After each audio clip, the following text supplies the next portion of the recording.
Hey guys what's up, I hope you are doing well. I am Prithvi. तो आज का जो हमारा डिस्कशन होगा वो होगा नागरिकता पर, सिटीजनशिप पर। पिछले वीडियो में हमने डिस्कस किया था संविधान का भाग 1 अनुच्छेद 1 से 4 के बारे में, जिसमें हमने डिस्कस किया था कि कैसे संसद को पावर होती है कि वो किसी भी राज्य की सीमाओं में परिवर्तन कर सकता है, उनके नामों में परिवर्तन कर सकता है, नए राज्यों का निर्माण कर सकता है। उसके बाद उसी संविधान के भाग 1 का जो है दूसरा लेक्चर जो हमने डाला था उसमें हमने डिस्कस किया था कि कैसे भारत के 28 राज्य बने, कैसे 8 केंद्र शासित प्रदेश जो है उनका निर्माण हुआ। तो उन वो जो लेक्चर है अगर आप लोगों ने नहीं देखे हैं तो उनको देख लीजिएगा। तो इस वीडियो में हम डिस्कस करेंगे वो करेंगे संविधान का भाग 2 अनुच्छेद 5 से 11। अनुच्छेद 5 से 11 में जो है नागरिकता के बारे में जो डिस्कस किया गया है कि कौन जो है भारत का नागरिक होगा, कैसे भारत की नागरिकता प्राप्त की जा सकती है और कैसे जो एक भारत की नागरिकता जो है समाप्त हो सकती है। तो इन सब के बारे में जो है डिस्कस किया गया है संविधान के अनुच्छेद 5 से 11 में और संविधान के भाग 2 में। ओके, तो चलिए अपना डिस्कशन स्टार्ट करते हैं। देखो गाइस, किसी भी देश में दो तरह के पर्सन रहते हैं, दो तरह के लोग रहते हैं। एक होता है देसी और एक होता है विदेशी। जो देसी होता है उसे हम नागरिक कहते हैं, क्योंकि वो जो है उसी देश में पैदा होता है, उसी देश में जो है उसी देश के लिए जो है उसका सारा काम जो निछावर होता है। और एक विदेशी होता है जो दूसरे देश से उस देश में आया होता है। आप ऐसे एग्जांपल समझिए कि मान लीजिए भारत है, मान लीजिए क्या भारत है, ठीक है। भारत से बाहर के लोग जैसे यूएसए, यूके वगैरह से जो लोग जो है भारत में आते हैं वो दो पर्पज़ से आते हैं। एक तो भारत में काम करने के लिए और दूसरा घूमने के लिए, ठीक है। तो हम उन्हें क्या कहेंगे, विदेशी कहेंगे। वैसे किसी भी देश में बहुत सारे लोग रहते हैं जिसकी अल्पसंख्यक हो गए, कुछ माइग्रेशन करके भारत में आते हैं या किसी भी कंट्री में जो माइग्रेट होकर आते हैं, जैसे कि रोहिंग्या का इशू है बांग्लादेश में जो है बहुत, बांग्लादेश के भारत में भी वो बहुत मतलब भारी मात्रा में मतलब ह्यूज पॉपुलेशन में जो है एंटर हो चुके हैं। तो मतलब किसी देश में अलग अलग तरह के लोग होते हैं, लेकिन हम बेसिकली भारत के मतलब किसी भी देश में दो नागरिकों को की पर बात करते हैं। एक होते हैं नागरिक या देशी, एक होते हैं विदेशी। माइग्रेट भी जो पर्सन हुए वो भी विदेशी हुए हमारे लिए, ठीक है। तो जो एक नागरिक है, मान लीजिए आप हो, तो आप भारत के सभी राइट प्राप्त हैं। आप भारत के राष्ट्रपति बन सकते हो, आपके साथ किसी तरह का भेदभाव नहीं हो सकता। आप भारत के चीफ जस्टिस भी बन सकते हो। लेकिन अगर एक विदेशी है जो बाहरी देश से भारत में आया है तो उसको ये राइट नहीं मिलते। मेरा कहने का मतलब है कि एक देशी, एक नागरिक जो होता है उसे हमारे संविधान द्वारा उसे हमारे भारत में कि सभी देश, कोई भी देश ले लो, उस सभी देश जो अपने नागरिकों को पूरी तरह हर तरह के अधिकार देता है। लेकिन अगर कोई विदेशी होता है तो उसे कोई भी देश पूरे अधिकार प्रदान नहीं करता। तो सेम ऐसा ही जो है भारत में भी है। जैसे कि फॉर एग्जांपल हमारा अनुच्छेद 16 क्या कहता है कि लोक नियोजन मतलब जॉब वगैरह वगैरह के हिसाब से अगर कोई जॉब प्राप्त करना चाहता है तो उसके से जो किसी भी तरह का मतभेद या भेदभाव नहीं किया जा सकता। मतलब गोरा काला या उसके कास्ट वगैरह के आधार पर कोई मतभेद नहीं किया जा सकता या भेदभाव नहीं किया जा सकता। लेकिन एक विदेशी के साथ जो है भेदभाव किया जा सकता है जॉब के आधार पर, ठीक है। अब अगर कोई विदेशी जो भारत का राष्ट्रपति बनना चाहता है तो वो भारत का राष्ट्रपति नहीं बन सकता। ओके, मतलब विदेशी जो होता है उसे कुछ अधिकार प्राप्त होते हैं और जो नागरिक होता है उसे पूरे अधिकार प्राप्त होते हैं। जैसे कि यहाँ पर लिखा हुआ है कि राज्यों के पूर्ण सदस्य होता है। जो गाइस पोलिटी में राज्य जो है एक देश को कहा जाता है। ओके, जब भी मैं राज्य बोलूँगा तो आप समझ लेना कि भारत की बात हो रही है। तो नागरिक जो होता है राज्यों के पूर्ण सदस्य होते हैं और इन्हें सभी सिविल राइट्स और पॉलिटिकल राइट्स प्राप्त होते हैं, ठीक है। लेकिन जो विदेशी होता है उसे किसी भी देश में जो है, किसी भी देश को ले लो आप, उसे वहाँ पर जो है पूरे राइट्स नहीं मिलते हैं। चलिए अब थोड़ा सा आर्टिकल बात करते हैं। अनुच्छेद 5 क्या कहता है। देखो गाइस, जब भारत आज़ाद हुआ था तो भारत का सबसे पहले क्या हुआ, विभाजन हुआ। तो विभाजन के समय कुछ लोग पाकिस्तान चले गए, कुछ लोग पाकिस्तान से भारत आए, कुछ अंग्रेज़ यहीं पर रह गए, कुछ भारतीय जो थे वो विदेशों में रह रहे थे। तो अब सबसे बड़ी प्रॉब्लम आ रही थी कि आखिरकार हम जो है भारत के नागरिक माने किसको, ठीक है। अगर कल को कोई भी बाहर से मतलब फॉरेनर से आकर यहाँ पर बैठ जाता है कि मैं जो भारत का नागरिक हूँ तो मैं फ्रीडम फाइटर का बेटा हूँ वगैरह हूँ, ठीक है, तो मुझे भारत की नागरिकता मिलनी चाहिए। तो बहुत बड़ी प्रॉब्लम थी कि भारत के नागरिक आखिरकार होंगे कौन। तो इसलिए अनुच्छेद 5 में उस समय के लिए मतलब जब संविधान के प्रारंभ में जो है भारत की नागरिकता के लिए 3 प्रोविज़न तैयार किए गए, मतलब 3 पिलर तैयार किए गए। पहला था उसका जन्म भारत, मतलब कोई भी व्यक्ति है ना, अगर उसका जन्म भारत में हुआ हो तो उसको जो है क्या किया जाएगा, वो भारत का नागरिक माना जाएगा। ये आज के टाइम की बात नहीं हो रही है, ये जो है संविधान के प्रारंभ की बात हो रही है, मतलब जब संविधान हमारा बनाया जा रहा था उस समय की बात हो रही है। ओके। दूसरा था यदि उसके माता पिता में से कोई एक भारत में जो है पैदा हुआ हो, मतलब अगर आप जो है फॉरेनर हो, ठीक है, अगर आपके माता पिता में से कोई भी अगर भारत में पैदा हुआ है तो आप भारत के नागरिक होंगे उस समय की, ये उस दौर की बात हो रही है, ठीक है।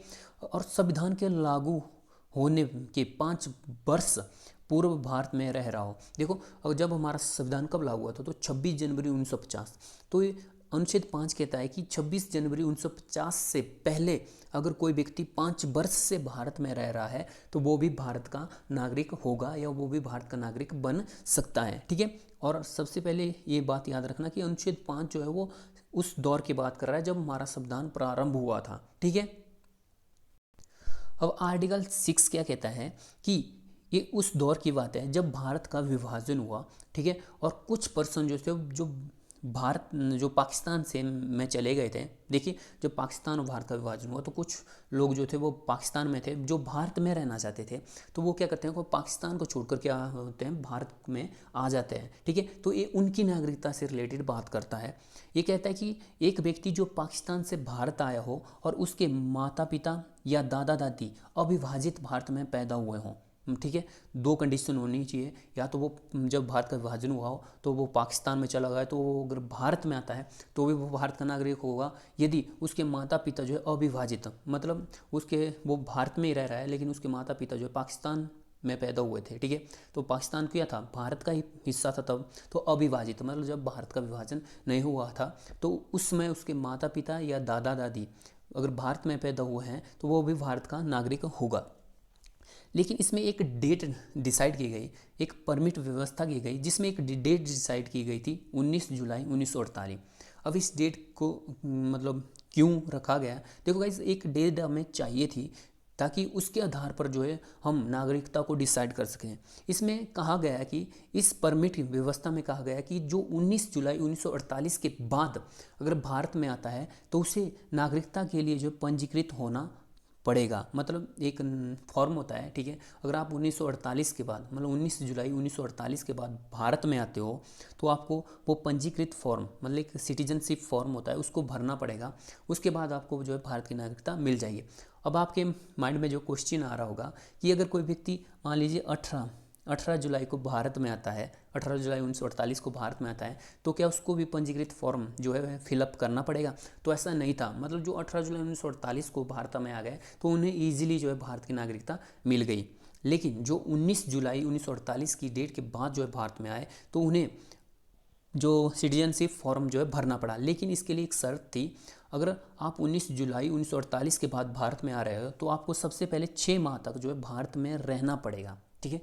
आप सीधे ही भारत में आकर जो है जो सिटीजनशिप फॉर्म है उसको नहीं भर सकते, जो पंजीकृत जो है नहीं हो सकते, उस आपको सबसे पहले जो है क्या करना पड़ेगा, 6 महीनों तक जो है भारत में रहना पड़ेगा। उसके बाद जो है आप भारत की सिटीजनशिप के लिए अप्लाई कर सकते हो। ओके, अब हम बात करते हैं आर्टिकल 7 के बारे में, आर्टिकल 7 के बारे में। देखिए, आप बिल्कुल सिंपल वे में समझिए। मान लीजिए भारत का विभाजन हुआ और आप जो है भारत में थे, ठीक है। अब आपको लगा यार कि मुझे जो पाकिस्तान में रहना है, तो आप क्या करते हो, भारत से चले जाते हो पाकिस्तान में, ठीक है। और पाकिस्तान में 2 या 3 मंथ तक रहते हो और आपको लगता है यार यहाँ के हालात तो खस्ता है, ठीक है, मैं यहाँ पर नहीं रह सकता, तो आप क्या करते हो, वापस भारत में जो बैक हो जाते हो, वापस भारत में आ जाते हो। तो क्या आपको भारत की नागरिकता मिलेगी? तो इसके बारे में जो बात करता है वो आर्टिकल 7 कहता है, ठीक है। मतलब अगर कोई व्यक्ति भारत में पैदा हुआ है, ठीक है, वो भारत के विभाजन के समय भारत से पाकिस्तान चला गया और वापस पाकिस्तान से भारत आ जाता है तो उसकी नागरिकता पर बात करता है। तो आर्टिकल 7 कहता है कि यस, उसको जो है भारत की नागरिकता मिलेगी, लेकिन उसको क्या करना पड़ेगा, उससे सबसे पहले क्या करना पड़ेगा, पंजीकरण, जो नागरिकता फॉर्म है उसको भरना पड़ेगा, नागरिकता के लिए जो है अप्लाई करना पड़ेगा। उसके बाद उसे क्या है, 6 माह तक जो भारत में रहना होगा, ठीक है। आर्टिकल 6 क्या कहता है कि आपको जो पंजीकरण है उसको फिलअप करने से पहले आपको 6 माह तक जो है भारत में रहना पड़ेगा। लेकिन साथ बात करता है कि आपको पंजीकरण करने के बाद जो है 6 माह तक जो भारत में रहना पड़ेगा। मतलब है कि अगर आप भारत की नागरिकता के लिए जो है अप्लाई करते हो, ठीक है, पाकिस्तान से भारत आए हो तो आपको क्या करना पड़ेगा कि 6 माह तक जो है भारत में रहना पड़ेगा। आपने अप्लाई किया और मान लीजिए आप 6 महीने के भीतर भीतर ये जो है कहीं यूएसए चले गए या नेपाल चले गए, ठीक है, तो आपको ऐसा नहीं करना पड़ेगा। आपको 6 माह तक जो है भारत में ही रहना पड़ेगा। उसके बाद जो है आपको क्या मिलेगी, भारत की नागरिकता मिल जाएगी। और ये बात करता है हमारा आर्टिकल 7। चलिए अब बात करते हैं आर्टिकल 8 पर, अनुच्छेद 8 पर। अनुच्छेद 8 क्या कहता है कि मान लीजिए आप खुद पर एग्जाम्पल लीजिए, क्योंकि अगर आप खुद पर एग्जाम्पल लोगे तो आप बहुत इजीली समझ पाओगे, ठीक है। मान लीजिए आप फॉरेनर है, मतलब फॉरेन में है, मान लीजिए आप यूके में हो, ठीक है, ब्रिटेन में हो, और अगर आपके माता पिता भारत के हैं या आपके दादा दादी जो है अविभाजित भारत के, मतलब वो पाकिस्तान के भी हो सकते हैं, वो भारत के भी हो सकते हैं, ठीक है। अगर आपके माता पिता पाकिस्तान या भारत के थे या दादा दादी आपके भारत या पाकिस्तान के थे तो आप जो है भारत की नागरिकता ले सकते हो। तो आर्टिकल 8 कहता है तो यस कि कोई भी व्यक्ति अगर उसके माता पिता या दादा दादी जो है अविभाजित भारत में पैदा हुए हों, लेकिन वो जो है भारत के बाहर रह रहे हों, ठीक है, वो कहाँ रह रहे हों, भारत के बाहर रह रहे हों, तो वो जो है क्या कर सकते हैं, भारत की नागरिकता ले सकता है, ठीक है। मतलब कि अगर कोई व्यक्ति विदेश में रह रहा है और उसके जो वंशज, मतलब उसके जो फोर फादर, मतलब माता पिता दादा दादी में से कोई भी व्यक्ति अगर अविभाजित भारत में पैदा होता है तो वो भारत का नागरिक बन सकता है। ओके, अब बिल्कुल एक लाइन में इन चारों आर्टिकल के बारे में बात करते हैं। आर्टिकल 5 क्या कहता है, व्यक्ति जो भारत का मूल निवासी हो, ठीक है, उनके बारे में बात करता है आर्टिकल 5। और आर्टिकल 5 कहता है जो 3 तरह के पर्सन होने चाहिए, एक भारत में पैदा हुआ हो, ठीक है, यदि उसके माता पिता की में से कोई एक भारत में जन्मा हो, यदि वो जो संविधान लागू होने से पहले 5 वर्ष में भारत में रह रहा हो, ठीक है। अगर आप एक लाइन में बात करें तो वो व्यक्ति जो भारत का मूल निवासी हो। आर्टिकल 6 कहता है एक व्यक्ति जो पाकिस्तान से भारत स्थानांतरित हो, मतलब एक व्यक्ति जो पाकिस्तान में था और जो भारत में आया हुआ था, तो उसके बारे में आर्टिकल 6 बात करता है। आर्टिकल 7 कहता है कि एक व्यक्ति पाकिस्तान गया, ठीक है, पाकिस्तान स्थानांतरित होता है, पाकिस्तान गया हो लेकिन वापस भारत लौट आया हो तो वो भारत का नागरिक होगा, आर्टिकल 7 कहता है। आर्टिकल 8 कहता है कि भारत मूल का व्यक्ति जो बाहर रह रहा है तो यदि उसके माता पिता में से कोई भी अविभाजित भारत का में पैदा हुआ हो तो वो भी भारत का नागरिक बन सकता है। ओके, अब यहाँ पर ध्यान देने की बात यह है कि गाइज ये जो आर्टिकल 8 तक, मतलब 5 से 8 तक के जो आर्टिकल थे, ये उस दौर की बात करते हैं जब भारत जो है ताज़ा जो है आज़ाद हुआ था, ठीक है, जब हमारा संविधान लागू हुआ था, ठीक है। तो ये 5, 6, 7 और 8 आर्टिकल है ना, उस समय जो है भारत की नागरिकता कैसे ली जाएगी उसके बारे में जो है बात करते हैं, ठीक है। अब आर्टिकल 9 जो है वो क्या कहता है, आर्टिकल 9 ना किसी व्यक्ति की नागरिकता की समाप्ति पर बात करता है। ये कहता है कि अगर कोई भी व्यक्ति किसी विदेशी, मतलब कोई किसी और देश की नागरिकता ग्रहण करता है, मतलब कोई व्यक्ति स्वेच्छा मतलब अपनी इच्छा से किसी अन्य देश की नागरिकता ग्रहण कर लेगा तो वो हक जो है भारत का नागरिक नहीं होगा। मान लीजिए आपने बांग्लादेश या पाकिस्तान या कहीं और कंट्री की नागरिकता एक्सेप्ट कर ली अपनी इच्छा से, ठीक है, अपनी स्वेच्छा से, तो आपकी जो भारत की नागरिकता है वो क्या हो जाएगी, समाप्त हो जाएगी। ओके, मतलब आर्टिकल 9 जो है व्यक्ति की नागरिकता की समाप्ति पर बात करता है कि अगर आप किसी और देश की नागरिकता लोगे तो आपकी भारत की नागरिकता समाप्त हो जाएगी। अब बात करते हैं अनुच्छेद 10 पर। अनुच्छेद 10 क्या कहता है, वो नागरिकता के बने रहने पर बात करता है।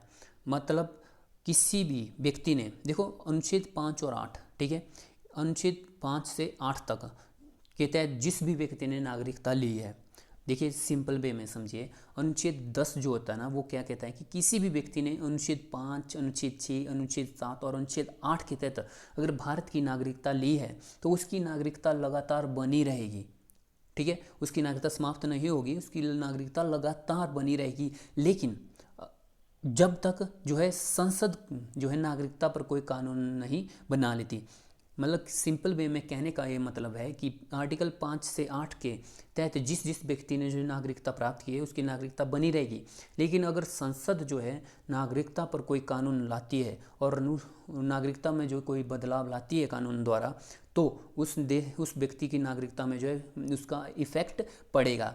अब आपके माइंड में क्वेश्चन आ रहा है कि अगर संसद कानून लाती है कि जिस जिस व्यक्ति ने 5, 6, 7 और 8 के तहत जो नागरिकता, भारतीय नागरिकता ली है, तो क्या उसकी नागरिकता जो कानून द्वारा समाप्त की जा सकती है? तो यस, की जा सकती है। संसद को यह राइट है कि संसद नागरिकता से संबंधित कानून बना सकती है। और आर्टिकल 10 कहता है कि किसी व्यक्ति की नागरिकता बनी रहेगी, लेकिन जब संसद उस नागरिकता पर कोई कानून बनाएगी तो वो उसके हिसाब से जो है बदलेगी। ठीक है, अगर इसमें संसद कुछ भी कर सकती है, मतलब आपसे कोई और क्राइटेरिया भी मांग सकती है।